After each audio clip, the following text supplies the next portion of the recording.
to the referee, Jan Verhaas. What a start for Mark Allen. You can't do any better than win the 2 opening frames. And he's all square at 5-all.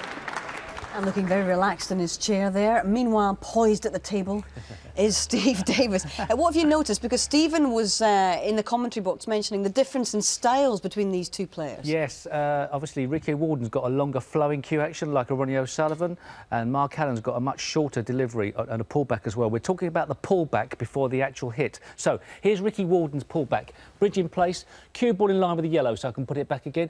All of a sudden, Ricky, for a screw back, pulls the cue back to the blue, and then smoothly through the ball.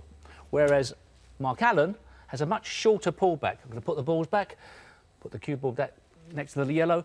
Mark Allen will only pull the cue back as far as the pink ball. Faster through the ball, but still he can screw the ball back. Which one's better? Well, it's a trade-off in a way. If you're too short, you're too jerky, you may actually sort of reach for the shot. If you're too long, unnecessarily backswing. Difficult one to call, but in between's quite nice. OK. Thank you, Steve. And back we go into the arena. In between's quite nice, yeah. I think he was sitting on the fence there, was Mr. Davis.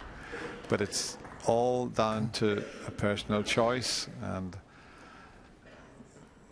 the name of this game has always been about knocking balls into the pocket.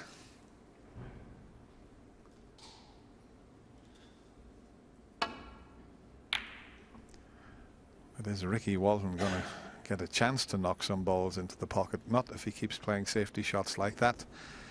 You can't afford to finish short of the balk line. And look at the way the Reds have opened already. So one good long pot here. And Mark Allen could give himself another opportunity. He's ahead in the long pot success department, as you can see, 69% against 56.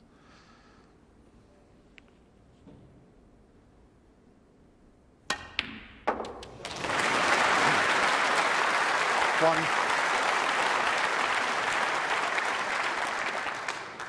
Well, he's obviously been on the practice table with his coach Terry Griffiths. Yeah, that was straight from Terry's locker, that shot, wasn't it? Don't think so. Now, Terry was a fine cueist. Very smooth cue action was Terry. More flowing than, more Ricky Walden than Mark Allen was Terry.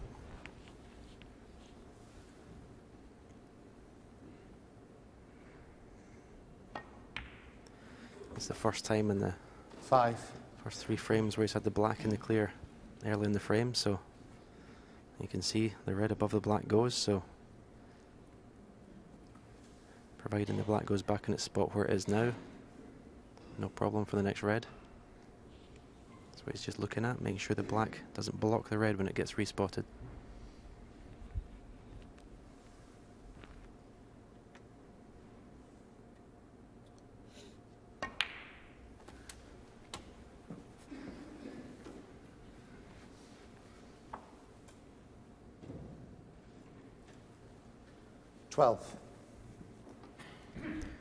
Could have done an extra couple inches there. I think I might have to go up for the blue here. Or the pink. And left himself too much angle to stay in the black, but this is fine. And this is where I think the short cue action, Dennis, is an asset around these little stun shots in the pink and black. Absolutely, Stephen. There's not a lot can go wrong with these little screw and stun shots with the short, punchy cue action that Mark has. Meanwhile, the pink will have to go behind the reds. All the spots are occupied. No problem for Jan Verhaas. He's about 6'3", 6'4". Thank you. 19.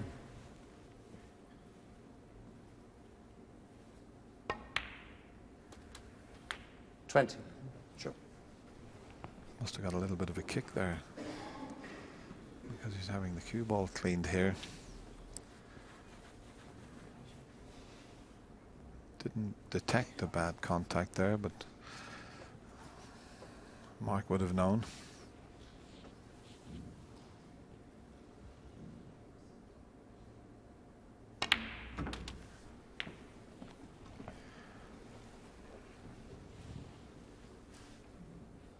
27.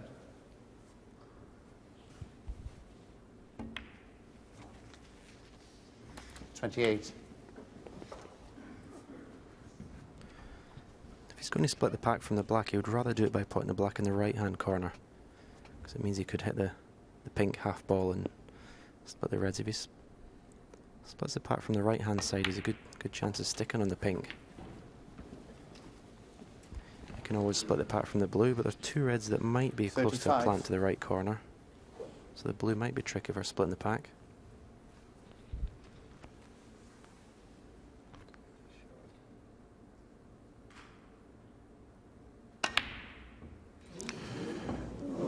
Nearly fluked it in the Allen, corner, but he 35. hasn't left anything. That's the first ball that Mark Allen has missed this evening.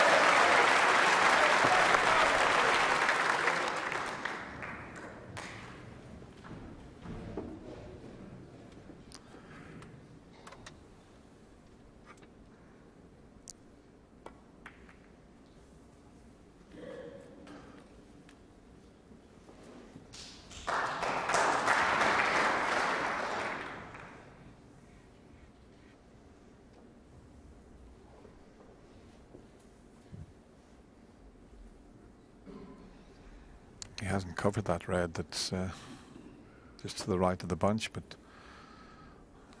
what a good pot it would be if he takes it on.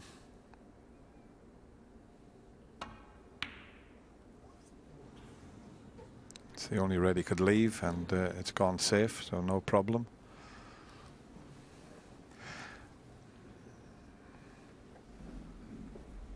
Still can't get a chance.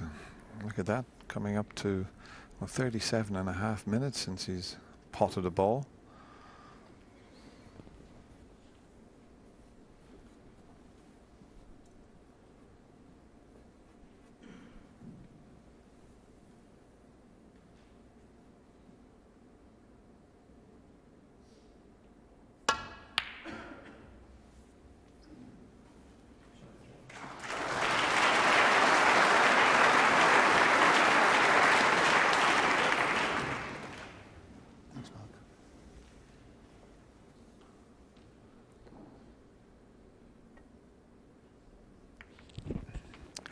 Bit of an awkward frame now with the three reds up the other end of the table. There's not a lot the players can do about this. Mark Allen 35 points in front, so there'll be very little chance of a stalemate and a re-rack because of that lead.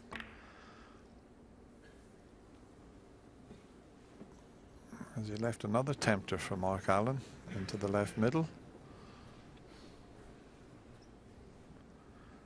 He missed the last one into the right middle pocket, but he's just having a look to see if the red passes the brown, and if it doesn't, it's worth a risk, this, Stephen.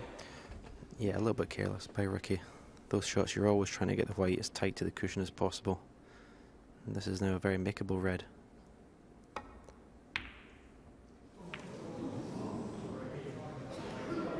Now then,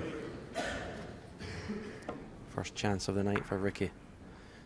I think can cut this red in quite comfortably. One cushion maybe back for the blue. Try and have an angle, hopefully, to split the bunch of reds. I think that big bounce of the cushion there.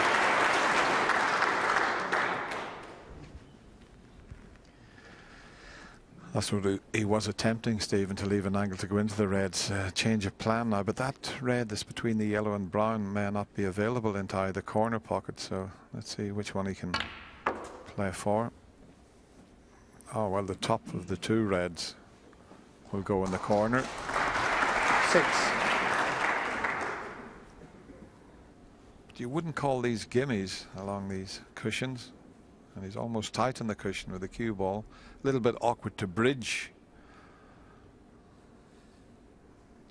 Has to put his hand on the cushion here. A little bit awkward.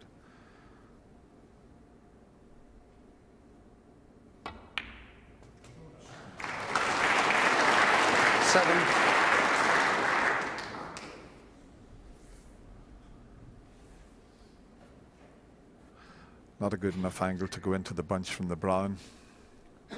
I don't think, anyway. If the white was a little bit near to the balk line, he could have played that and off the side cushion and into the bunch. But I don't think it's